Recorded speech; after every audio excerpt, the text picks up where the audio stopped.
पता नहीं कि जन्म की दुश्मनी निकाल रही है मुझसे। ऐसी छुमुई बनकर बैठी रहती है जैसे मेरे आने से पहले 8-10 नौकर चाकर आगे पीछे फिरते थे। थोड़ा बहुत हाथ पैर हिलाने से शरीर कौन सा गिर जाएगा।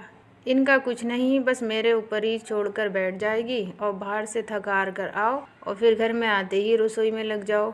वदना चीखती हुई अपना सारा गुस्सा रसोई के बर्तनों पर निकाल रही थी। ऐसा नहीं था कि उसकी सास रुक्मणी जी को बहू के बड़बड़ाने का कोई असर नहीं हो रहा था, लेकिन वो ढीठ बनी बैठी रही।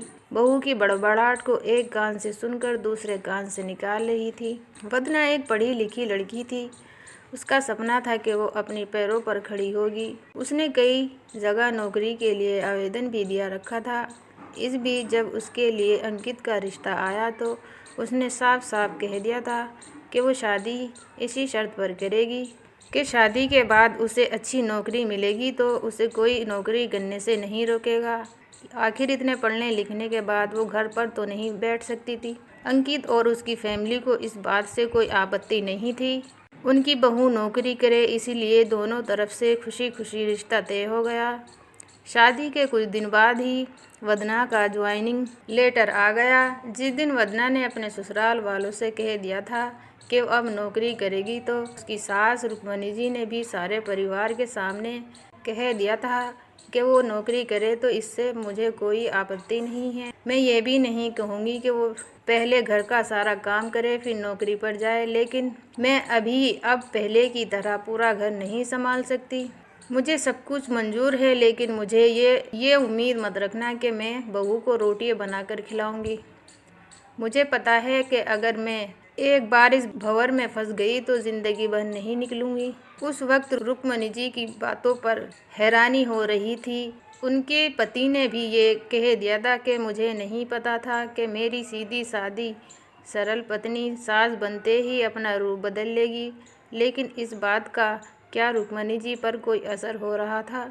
वो तो अपनी जिद पर अड़ी रही। खैर, वदना को तो नौकरी करनी थी। क्या घर के थोड़े से काम के लिए वो अपनी इतनी अच्छी नौकरी छोड़ सकती है? नहीं। वो और उसके पति और ससुर जी ने भी नौकरी करने की इजाज़त दे दी थी, तो वो फिर कहाँ रुकने वाली थी। इस समस्या का हल निकाला गया कि घर के कामों के लिए एक कामवाली और खाना बनाने के लिए कुक रख लो। खाना बनाने वाली सुबह और शाम को आती और खाना बनाकर चली जाती। वदना का काम था ऑफिस से आकर सबको खाना परोसना। यूं ही दिन निकल रहे थे। वदना की शादी को 2 साल हो चुके थे।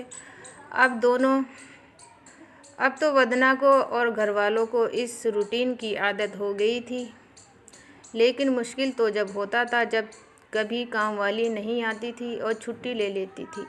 ऐसे ही कुछ इन 2 दिनों में हो रहा था, जिस कारण से वदना झींकती हुई ऑफिस से आकर रोटी बनाने में लग जाती थी। उसे बहुत बोझ लगता था। वैसे तो रुक्मणी जी इन दिनों में सब्जियां काटकर बना लेती थी, लेकिन बहू के ऑफिस से आने के बाद रसोई में झांकती भी नहीं थी।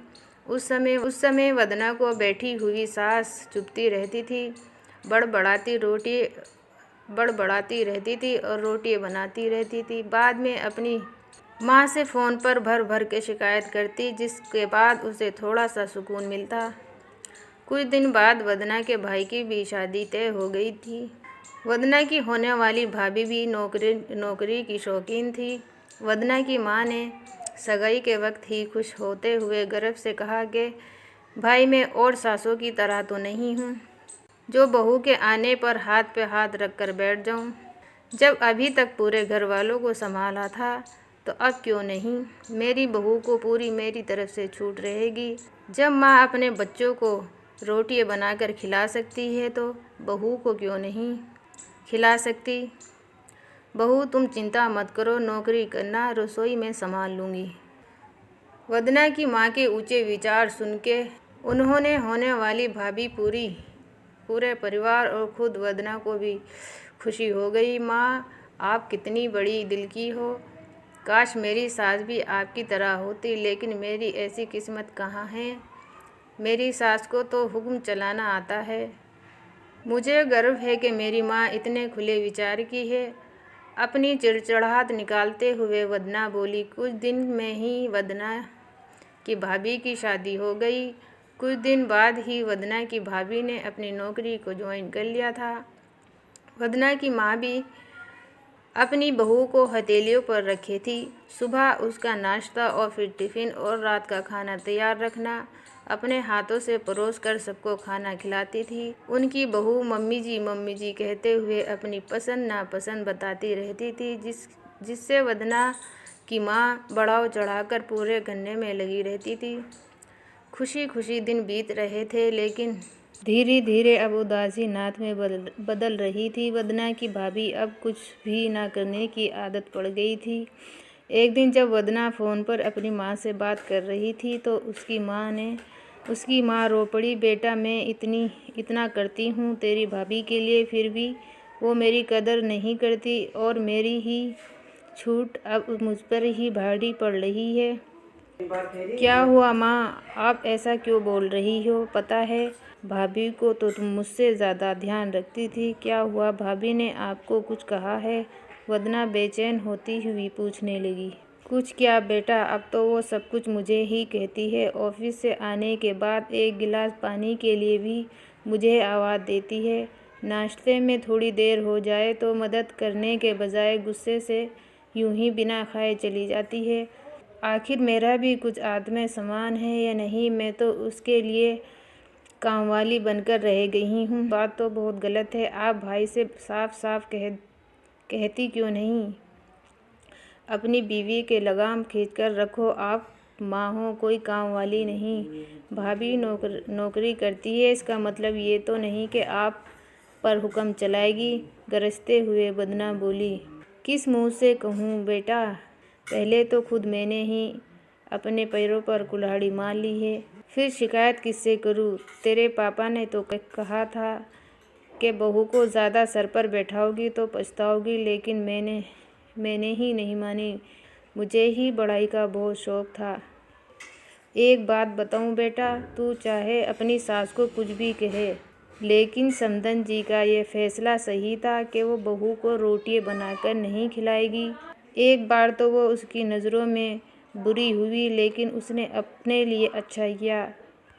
अब तो ना तू ही उसे कोई ताना दे सकती है और ना ही कोई रिश्तेदार। काश मैंने भी शुरू में यही घर की गृहस्थी पूरी जिम्मेदारी सर पर ना ली, इसके कारण इनकार कर दिया होता तो आज मेरा भी ये हाल नहीं होता। माँ की बात सुनते ही निराश हो गई वदना।